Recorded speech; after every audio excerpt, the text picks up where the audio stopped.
Hi, I'm Jeremy, the Tall Trainer. I get this question a lot, so I thought I'd hit it here pretty quick.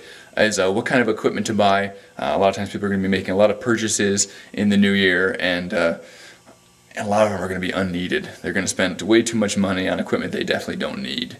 And so this is just kind of like the basics if you want to set up a home gym. So the very first thing you need is a mat. So we've got a nice red one here. You can get one with a soft padding, or it can have a coating over there like a plastic top with a mat inside of it. But this is just a foam one here. These can be picked up relatively cheaply. You're not going to use this for standing on too much, but this is for laying down, laying on your front, laying on your side, things like that. But you can really get a lot of exercises done, and it decreases the amount of discomfort during the exercises. So for your spine and for your knees and for your elbows, things like that. The next thing that I recommend you get is a piece of exercise tubing. This is great if you travel around a bit. See, it's like this. There.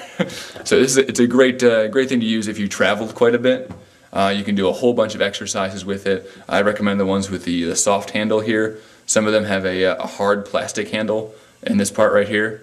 This is soft, so you can actually do some stuff where you actually bend it and kind of collapse a little bit. So it gives you a few more options for exercises.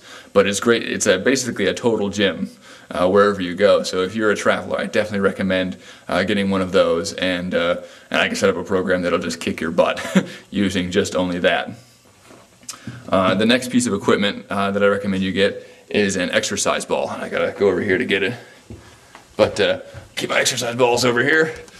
So looks like that. You know, general regular exercise ball looking thing. You want it so pumped up enough so that when you're sitting on it, your knees aren't a lot higher than your hips. So your knees are at a higher point than your hips. That means you got enough air in there.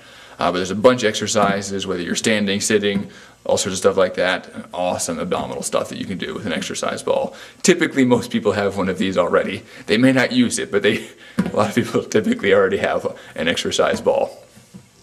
The last thing, and really you could set up a pretty good gym using just those things. But the last thing I would recommend is a basic dumbbell. And so what I recommend for women when they're starting out, if you haven't done a lot of exercise ever, you might want to get as low as a 5-pound dumbbell. These 1 and 2 pound dumbbells really don't do anything at all. You might as well be lifting feathers. It doesn't really make the muscles do a whole lot. So if you have them, I'm sorry. Just get rid of them, give them to somebody else, and get yourself some 5, 8, or 10-pound dumbbell to start with. You will need heavier weights from there. The more weight you use, the better you can condition your body. So you do want to start to build the weights up there. And there's definitely some leg exercises that you can do while you're holding the weights that you might need even more. So I've got ladies with using 25-pound dumbbells, 30-pound dumbbells for doing these things. So that's not a ridiculous thing. That's definitely possible.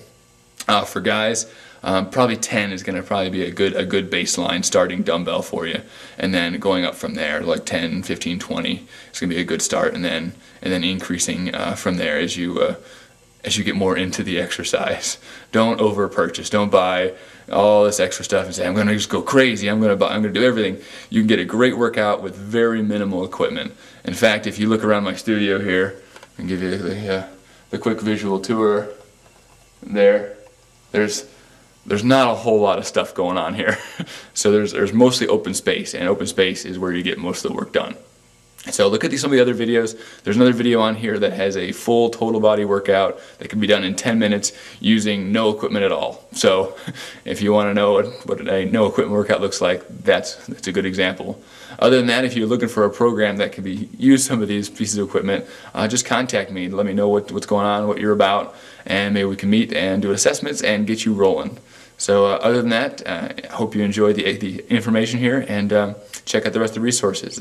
Have fun, be safe. Bye.